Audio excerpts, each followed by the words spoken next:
Good evening, everybody, and thank you for joining us this evening for this Taxpayers Alliance online event. We're here this evening to talk about stamp duty and the housing market.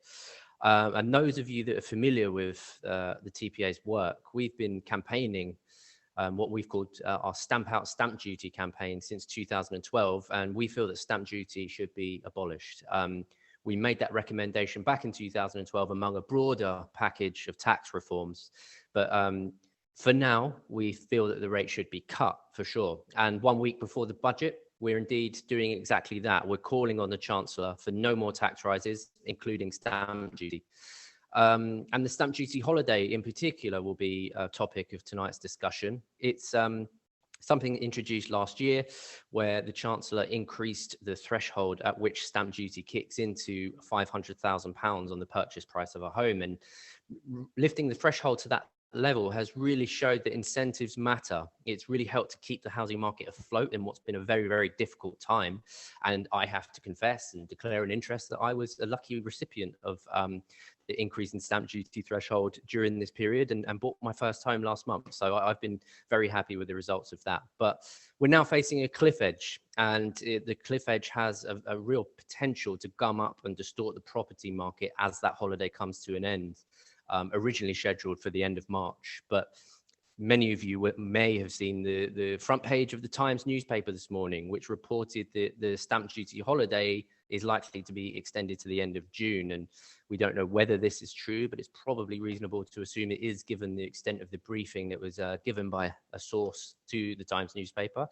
So what should we do next if indeed this is true? And will this measure of extending the holiday to the end of June simply push back the same problems to the end of June that we were going to experience at the end of March?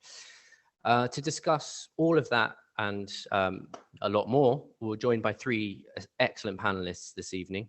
First is Jasmine Birtles of MoneyMagpie.com, who has presented the BBC property show Homes Under the Hammer, which I've been watching during lockdown.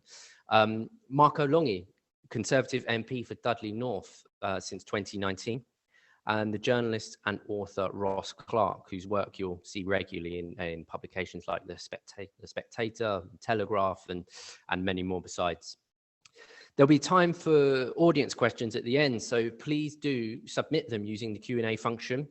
You can, when you do that, you can select whether you'd like to be anonymous when you submit that question. Otherwise, I'll give your name when directing your question to the appropriate member of the panel. So without further ado, we'll get going. But just before we do, we need your help. We have a petition running at the moment calling on the Chancellor to actually make the stamp duty holiday permanent. That would mean that £500 threshold will be there for good, not just till the end of March, not just to the end of June or some other time this year, there permanently. So please just take a minute of your time to sign it at taxpayersalliance.com. As soon as you land on the website at taxpayersalliance.com, you'll see a huge picture directing you towards the petition. Please do go on and sign it. It closes in 5 days, so you haven't got long. And the more names that we get, we're currently running at many thousands of signatures, and the more we get, the more impactful it will be when we present it to Her Majesty's Treasury. So without further ado, we'll kick off. I wonder if I can just ask Jasmine to come in and talk about her views on stamp duty, the holiday, and the housing market more generally. So over to you, Jasmine. Thanks, John. Yes, my feelings about stamp duty are mixed, to be honest. Firstly, I think it was a very sensible move of the Chancellor's last year to have the stamp duty holiday, because we had unprecedented times that, as we know, the whole housing market just ground to a halt, essentially. So it had to have something to kick it into action again. That made sense. It also makes sense, I consider, to extend at least for 3 months the stamp duty holiday this year, because again, we've had lockdown after lockdown that we didn't expect. The Chancellor didn't expect it. We all thought that by now, we'd be out in the, I was going to say out in the sun, but this is Britain, and having good times. So that does make sense. There is a possibility. Again, who knows? We won't know until Wednesday, but there's a possibility that it might have a tapered end rather than a cliff edge, which is what we were expecting for March. So again, if I were in government and Marco, I'm so grateful I'm not. I think it's a very tough place to be, particularly at the moment. If I were, I would be saying, you know, a taper would I think make sense. This is a taxpayers alliance. What I always say when I'm asked about, you know, is this tax fair? Is that tax fair? And I always say, no tax is ever fair. There are always people who do not like a particular type of tax. But, you know, tax is the way we pay for things. And therefore, it's a question for governments very often to find whatever is the least unfair for the greater number of people, and quite often the most expedient, I suppose. And I think at the moment, and again, I'm so grateful that I'm not the Chancellor, but I think his view probably is that we must not tax growth. We must not as much as we can. We must not tax businesses. This is the way I would be thinking. I would be helping business any way I could to not tax income. But if he's going to have to claw back at least 300 billion, probably the way we're going 350 billion pounds at least. So he's going to be looking around, and it makes sense to tax assets. So I'm not necessarily pro a complete end of stamp duty. It's interesting, by the way, John, that you are a first-time buyer. Well done, nice. I would like to come and see your house. It looks nice already from what I can see behind you. But I have heard from a few first-time buyers that, frankly, stamp duty holiday didn't really help them. They already had, if you like, a holiday up to 300,000, and in many ways they felt that the stamp duty holiday harmed them because it put the price of properties up. So, as I say, my view is mixed, but that's where it's at the moment.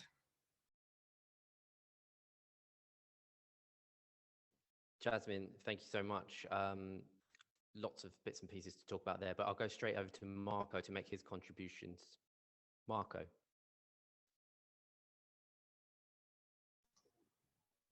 Okay, I think I've unmuted. I have a lot of sympathy with Jasmine's arguments, and I'm grateful to her for having some sympathy with the position of the government and the Chancellor, who's really in terms of having to make certain decisions. Where I might slightly, if not differ with Jasmine, is that I wouldn't just talk about taxation from a perspective of fairness, which of course is important. I would also talk about it from the perspective of, well, what makes sense, what is logical. And we have seen over decades, if not centuries, where there are certain taxes that, if reduced, or even if eliminated, actually increase the tax take for the revenue. So Jasmine did, for example, highlight, well, we don't want to tax the ability to grow, and it's when an economy is growing that it will generate more revenue. So growth is important, and what we don't want to do is to tax that growth, even if in principle you might argue it might be fair to do so. So that would be a perverse course of action to take, in my opinion. But yes, it's an extremely complex equation that the Chancellor has to balance, and no doubt he'll do it over a period of time. And of course, what he also has to consider isn't just the COVID recovery, but also the impact of Brexit, and he will have to have factored in certain assumptions around potential areas of growth, for example, export through free trade agreements, which you know, I'm a big part of trying to drive through. So plenty to discuss.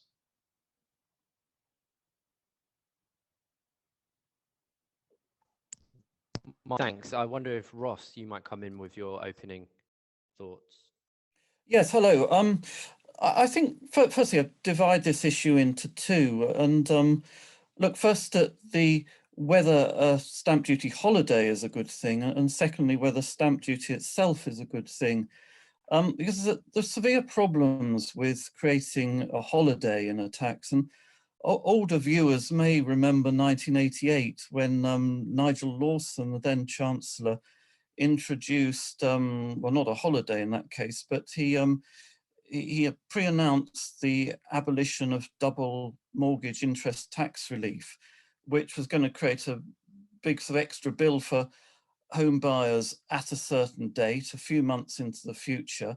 And what happened is he inflated what was already a rampant property boom, which then, when we got to this date, then collapsed because you know, everybody had tried to rush to buy beforehand. We suddenly got to the 31st of July, I think it was 1988, and then, you know, the market suddenly ran out of buyers, and that was the beginning of a slump, which then lasted 4 or 5 years.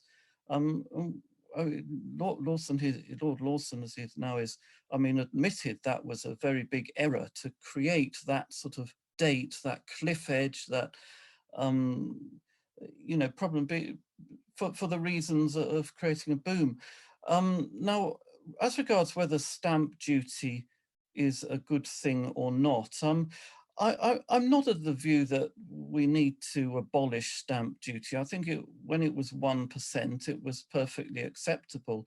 It didn't put people off buying houses. I mean, when I bought my first property in 1993, there was a 1% tax. I think the house was 63,000. It was 630 quid. Well, it was not a great expense then. And as a means of collecting revenue on that scale, I think it's absolutely fine. But then Gordon Brown started getting greedy, and sort of it got up from year to year, and then George Osborne got the same and started adding on things. And we get to sort of 5 to 7%. And of course, house prices have gone up enormously in the interim. It's a real huge sum now, and you know, 5% on a £1 million property is £50,000. If you buy a £500,000 property, you can end up spending, well, I forget what the rate exactly was, how it worked before the stamp duty holiday, but you know, you've got people who were paying, you know, almost their entire year's income in stamp duty just to buy a home. And it seems to me it's particularly unfair in that it is a tax on mobility. It's not only just bad for the economy because it dissuades people from moving around the country to take up employment. It's particularly unfair on those people who have to move home regularly to further their careers. I mean, I happen to have been in the same house for 22 years now, so, and you know, I paid 1,700 quid in stamp duty when I moved here. I have a friend, on the other hand, the same age as me, who's moved sort of 4 or 5 times in that spell and has ended up paying nearly £100,000 in tax, which I haven't paid. And I mean, you know, he's earned a similar sum to I have. And I think to have a tax which strikes one section of the population like that, it is deeply unfair. So as I say, you know, in summation, I'm not for abolishing stamp duty. I think it'd be a very, very bad idea just to kick the can down the road, just to create another cliff edge in 3 or 6 months' time, as has been reported as a possibility in the Times. I think if we reduce stamp duty permanently to 1%, and possibly with an upper rate of 2% on properties over £500,000, then that would be a sensible thing to do, which would keep the property market rolling at a reasonable rate without creating these cliff edges, booms and busts. Ross, thank you so much. Jasmine, I wonder whether I could come back to you on the point you made, which is a really interesting one about the stamp duty holidays, all well and good, but was it simply, you know, did the price of the house just go up as a result? It's something I was reading lots about too. What do you think can be done longer term about affordability of housing? What is the problem a supply issue, or is stamp duty not as important as other factors? Yeah, I think you're right. I don't think it is as important as other factors, certainly for first-time buyers. You know, there are, as you say, that there is an element of supply and demand, definitely. I mean, various reasons, of course, where there's a pressure, an upward pressure on the house prices in this country. And we've got, for example, you know, we are increasingly unable to live with each other, it seems. So we've got more and more single households. We have an increasing population. And crucially, we're not building the properties so much. And I remember seeing, gosh, it was a political program. It was in Westminster, where they had a discussion with builders, and I think it was the head of the Building Federation said, one of the things he said is, we are not building enough houses because building companies understandably like to know that they are going to be able to sell whatever they're building. And of course, the best way to do that is to build social housing, because you are guaranteed to sell those properties. And because we as a nation are not creating anywhere near enough social housing, that he felt was the main reason why for the last, I don't know, 20 years, I don't know how many years, but certainly 20, maybe 30 years, we have not kept up with the demand from the population. And I think that is a much bigger issue than stamp duty. Stamp duty, to me, in a way, seems to be like kind of fiddling around the edges. I mean, I agree with Ross, it is high, and particularly for buy-to-letters, although, again, you know, there's an argument to say that it's fair to have property prices lower so that people can actually live in them, particularly first-time buyers. So hey, you know, buy-to-letters can pay the extra. But I do think that it is a much wider and deeper issue, and particularly one, again, of equality, a sense of equality that will help those on very low incomes, or those on just simply normal incomes. To be honest, I live in London. Normal incomes don't pay for these properties, but some way to give them the opportunity to buy their own property. Okay, thank you very much. Marco, I wonder whether I could come to you. An interesting point you made in your opening comments about the dynamic effect, really, of taxation, such that if a tax is too high, then you discourage some other economic activity, whereas if you bring rates down, you could actually bring in more money. And I wonder whether you think this is the case with stamp duty, if we're too far along the Laffer curve and actually would bring in more revenue if we had it at a slightly lower rate. And your thoughts on that? Well, we all need to understand that we're in a very difficult situation economically, and therefore I'm sure that the Chancellor will be setting out a path to recovery.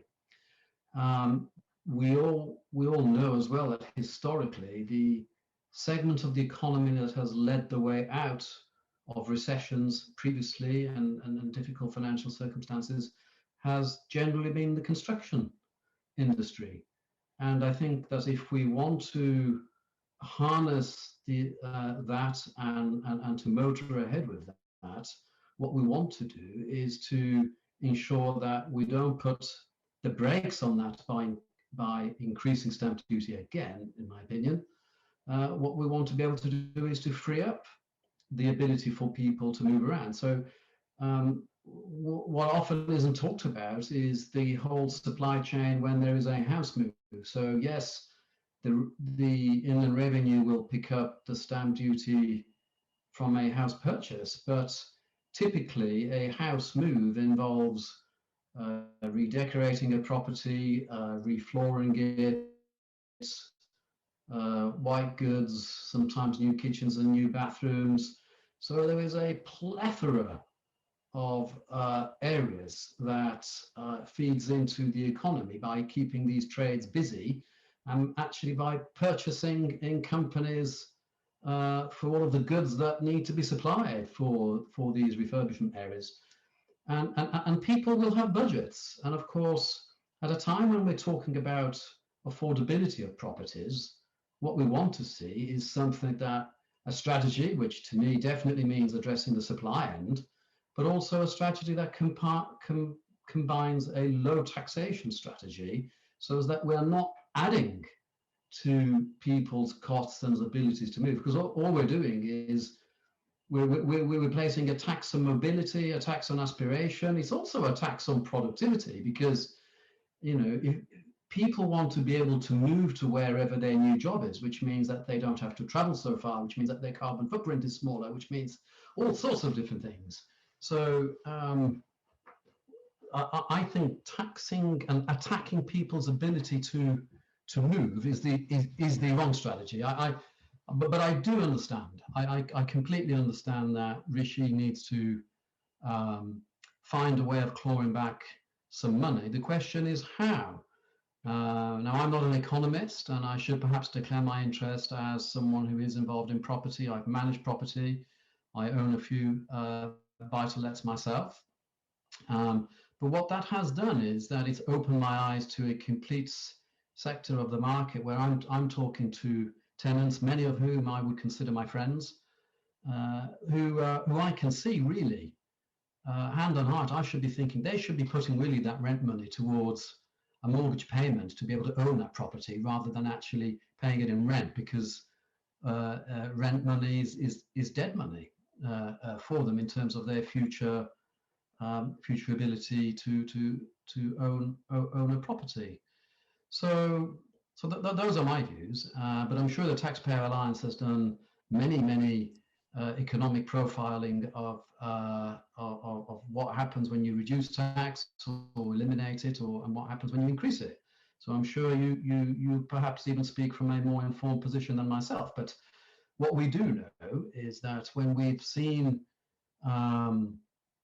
the economy, the housing market closed down effectively when that first lockdown came into place, and then free up again, and then with the incentive, as recognised by the government, that actually reducing stamp duty is in fact an incentive to mobility, then we see that tax take improve, and we know that each house purchase on average adds about £9,000 or £10,000 to GDP.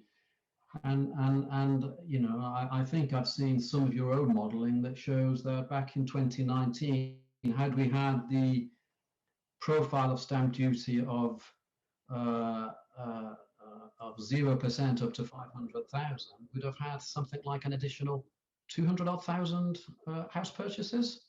I mean, we're talking billions of pounds in additional revenue for the Treasury, which is a pity that we're not harnessing in some way. But as I say, there are more informed economists than myself that can pick on those numbers. No, thank you, Marco. Yeah, we published analysis showing 217,000 additional purchases could have been made with different rules. Ross, I wonder whether I can come back to you and ask about your proposal. Proposal is probably too grand a word. Your idea of a low, simple stamp duty of say around 1 or 2%, presumably eliminating loopholes and all of that, and thresholds and all of this kind of thing. The top rate for properties in the southeast and London can be 12%, as you know. Is it politically possible to get it back down to the levels that you're talking about? Is it something that needs to be done over a set number of years, or is it one of those things that once it's at these rates, it's very difficult to take back because it's tiny violins for people with lots of money? I think it's always politically possible to do a tax cut.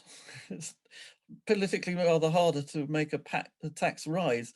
I don't see that there is any problem of reducing the stamp duty rate, and across the board really. And you know, as we've been discussing the Laffer curve, I think the stamp duty shows the Laffer curve in action, and as an indication of well, you know, you've produced your own figure suggesting, you know, extra 200,000 sales if stamp duty wasn't there.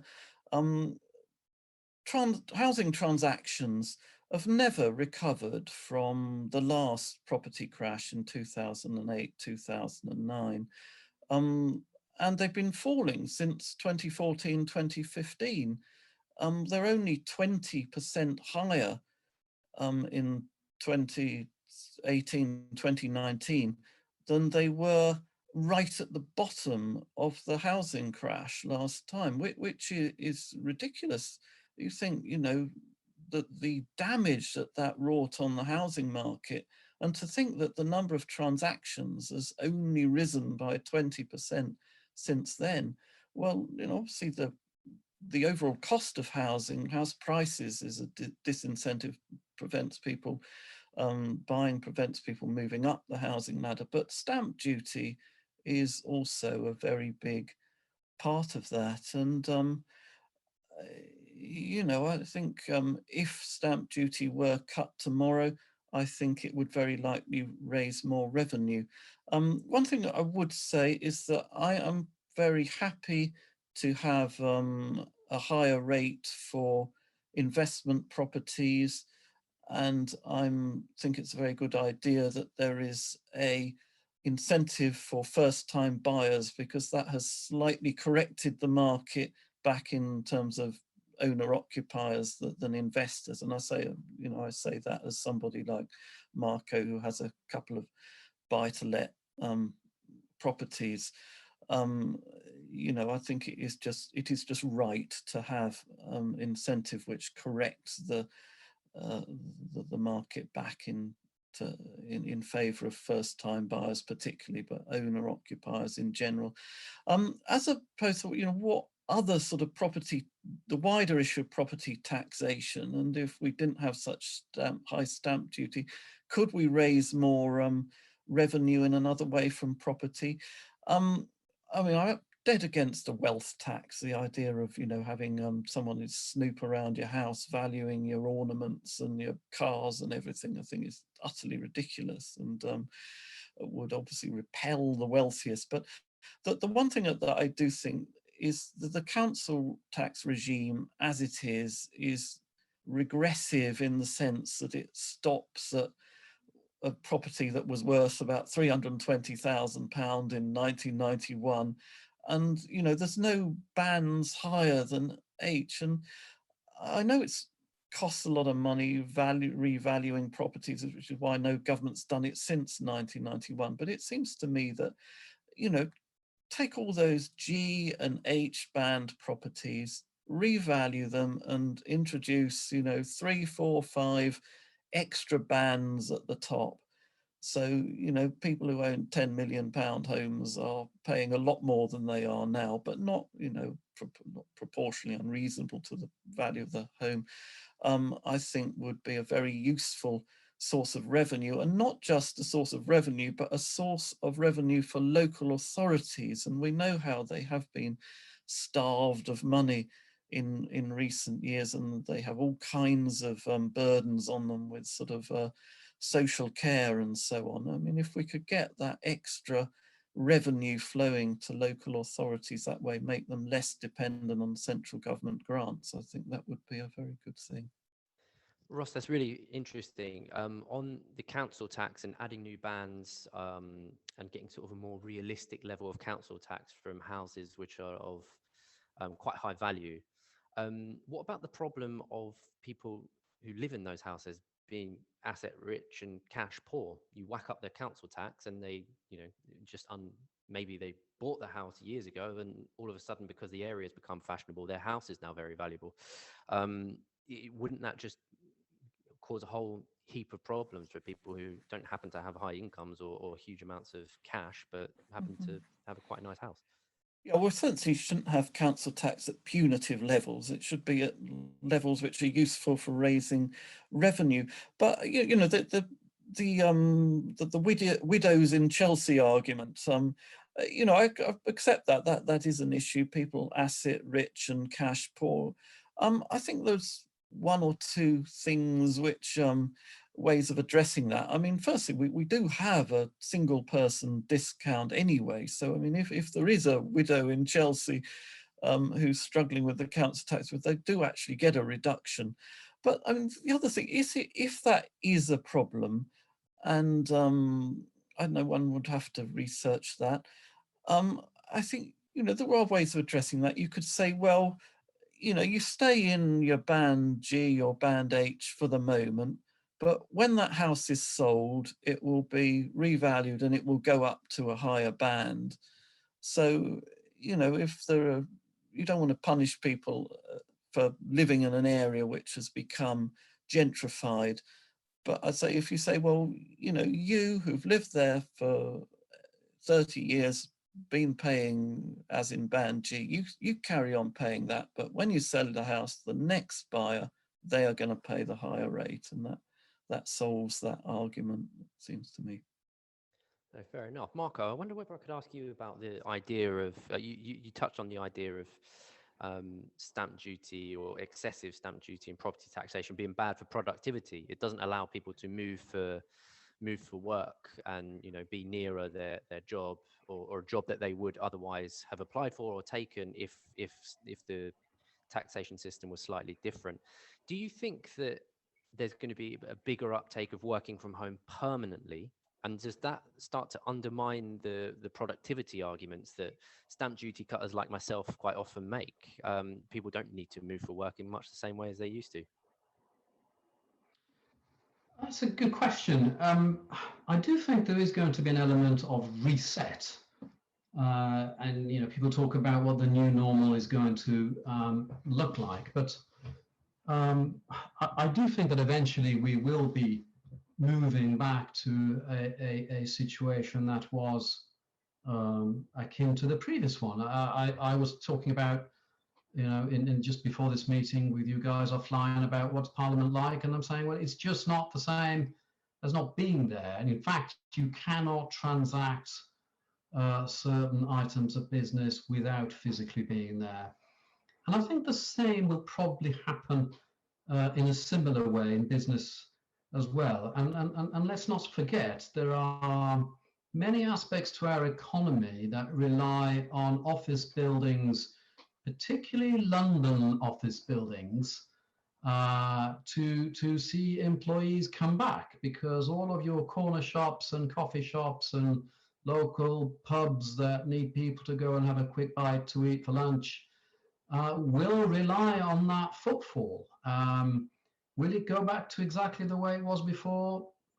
Maybe not. I don't have that crystal ball, sorry, John, but I do think that working from home is a new feature, and maybe there will be new, better infrastructure and better technology that will allow us to do it more. But we don't want to keep people at home all of the time. It's just not a natural thing to do, to be at home all of the time. We are made the way we are to be out and about, and if we are out and about working, it's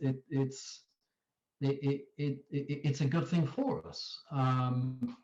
And as we've seen, it's a good thing for the economy as well, because we all spend.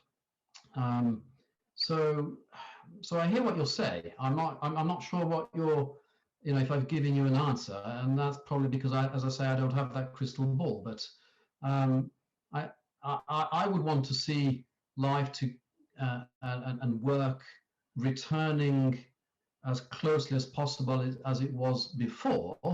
I am somebody who cares about the planet, and I sit on the Environment Audit Committee, and I'm committed to all of our climate change and 2050 zero carbon emission targets and all of that.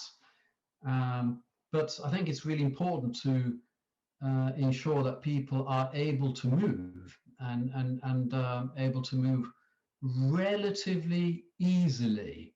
And if all we are doing by taxing heavily is preventing that move more, then we could well be hampering productivity and the ability for people to go after those jobs. So we'll actually be killing on their aspirations as well as hampering productivity. So those are generic statements. I recognise that, but that's where I think we are. No, that's really interesting and useful. Thank you.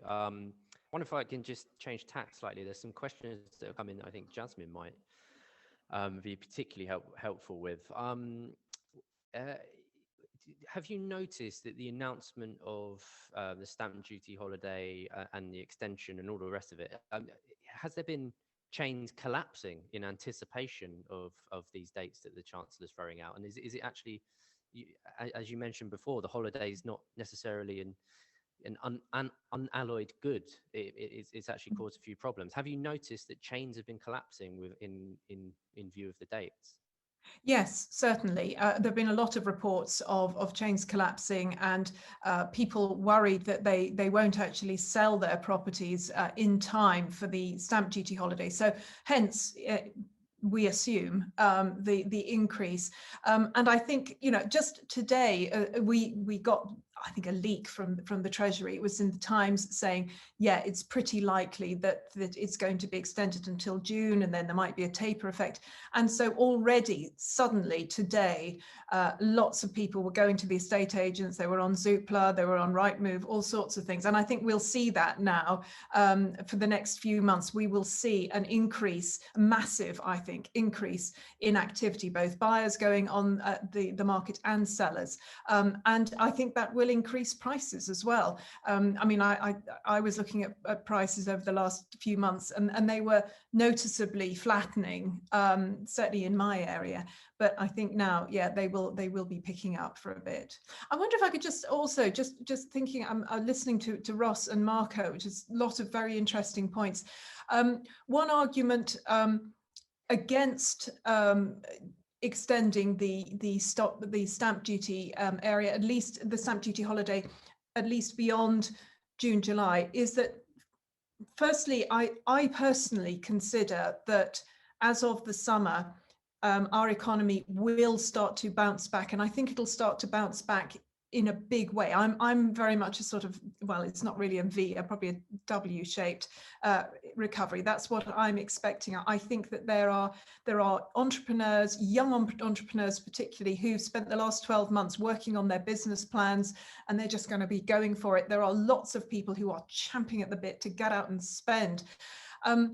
So I think that at that point, there will be less reason, I'm hoping there will be less reason, at least over the next, from sort of June to June next year, there will be more activity, there will be more economic activity, and people will want to buy again.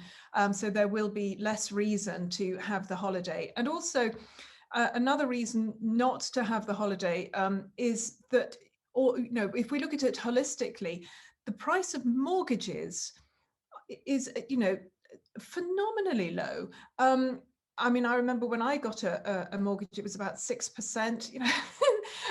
The idea of paying any more than 2.5% now for a mortgage is just, ridiculous. So although we might be paying more in stamp duty, we are generally paying considerably less in mortgage costs.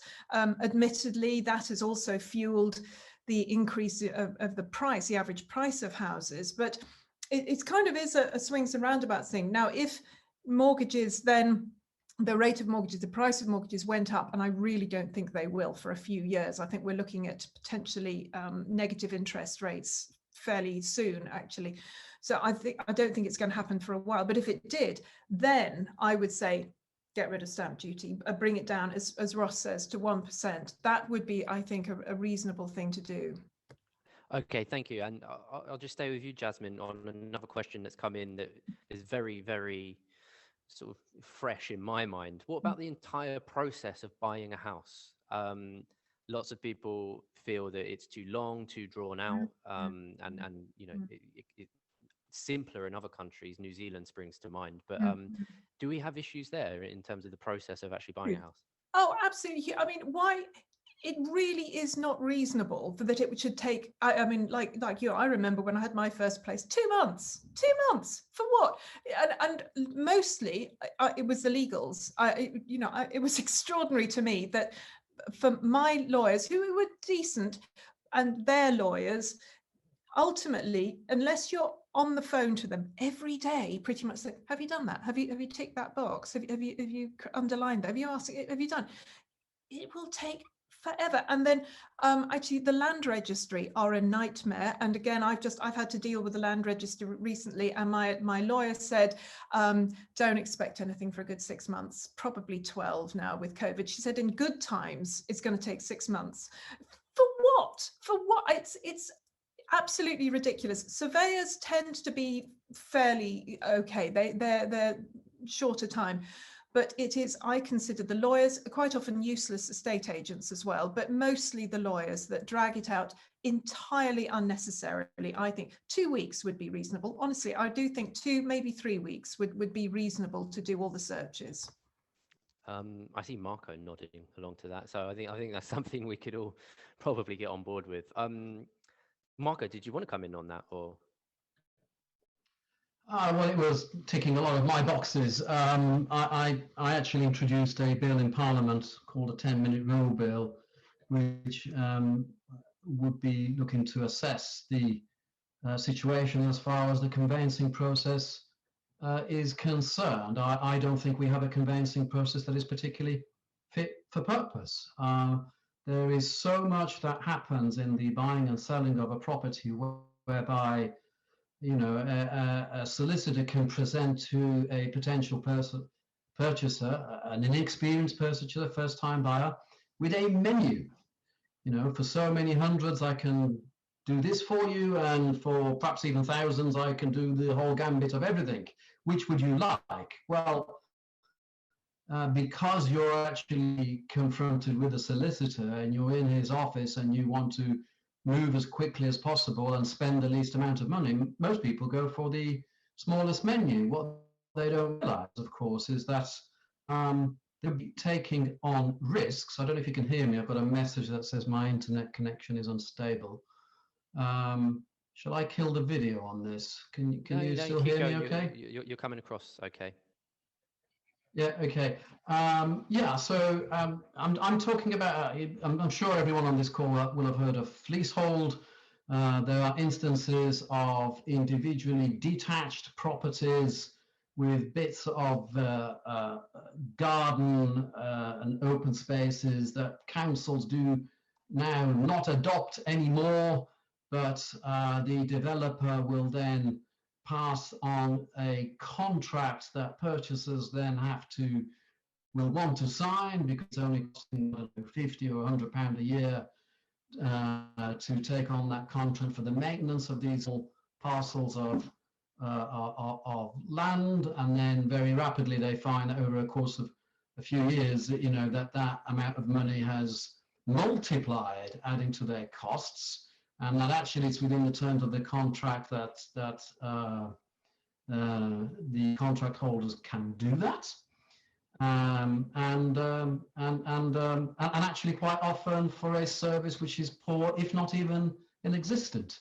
So there are many risks in house purchasing that the conveyancing process does not pick up on, and I just wish the government would accept my bill, but I don't think we're going to have parliamentary time to pick it up in this term. So yes, there's a lot to be considered. It's the biggest investment any individual or couple will make in their lifetime, probably, and it needs to be rock solid. And how do you know what question to ask when you've never done it before?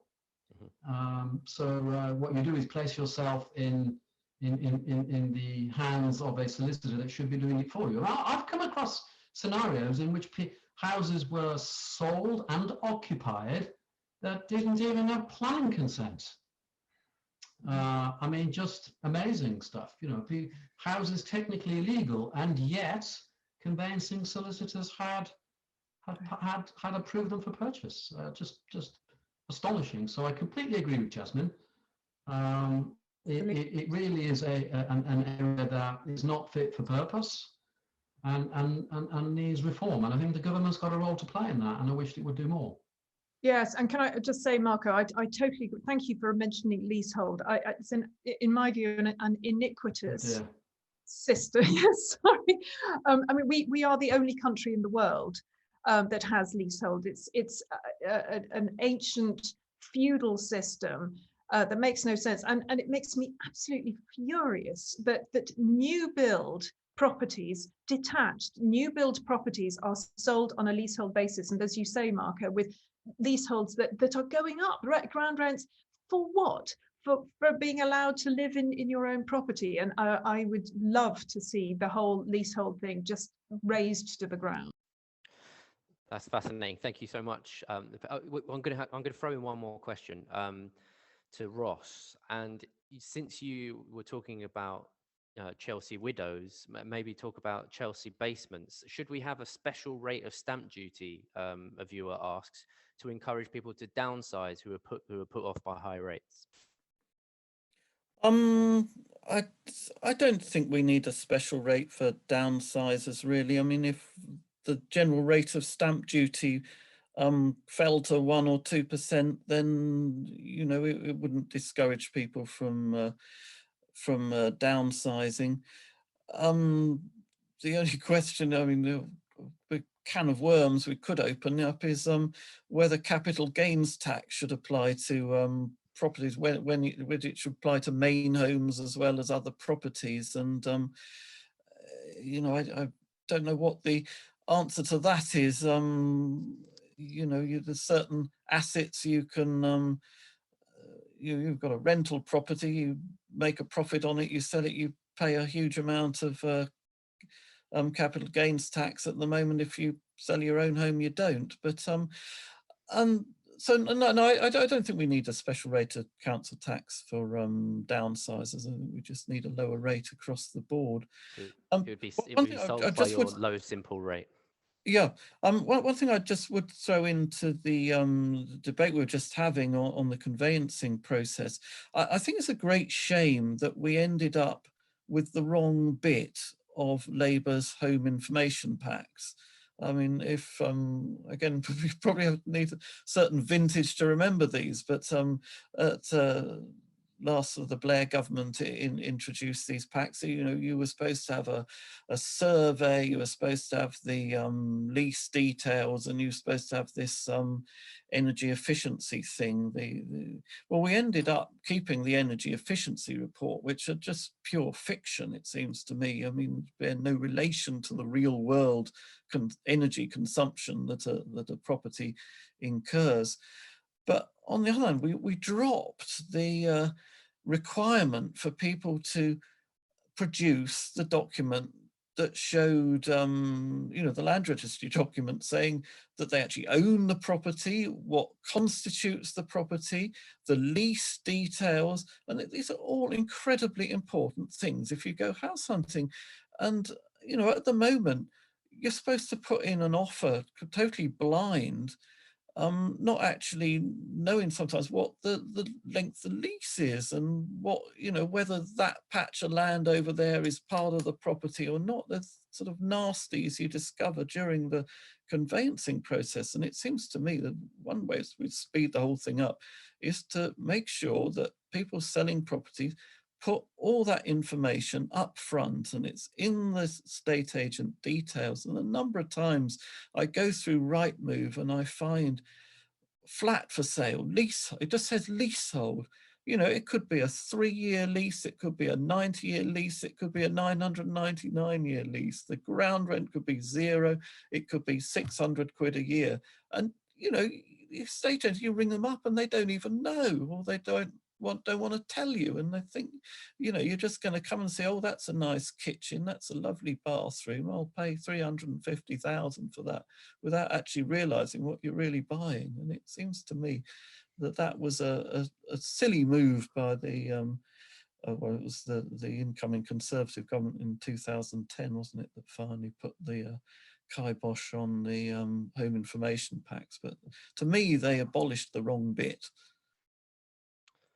All right. I'm going to wrap up the event. We've slightly overrun, but that's largely because it's been so interesting and covered a broad range of areas. And it's been great to share some time with some real experts in the field. So thank you to each of our panelists for joining us this evening and giving up your time and sharing your expertise and views with us. And thank you too for everybody who logged in to watch this evening and for your questions. I'm sorry I couldn't get to them all.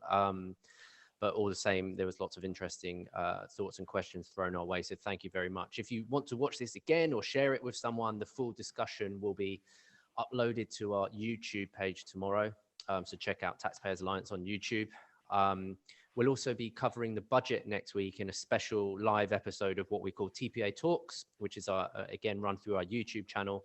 So check it out on YouTube or on Twitter, or get in touch with us for more details if you're keen on tuning in. And finally, I asked this at the start and I'll ask again, if you haven't yet signed our petition to keep the threshold at £500,000, then please do so by logging on to taxpayersalliance.com, clicking on the big picture that you'll see in the middle of your screen and signing the petition. But I'll just say thank you again to everybody who's joined us and to our panelists, and a good night to you all. Thank you.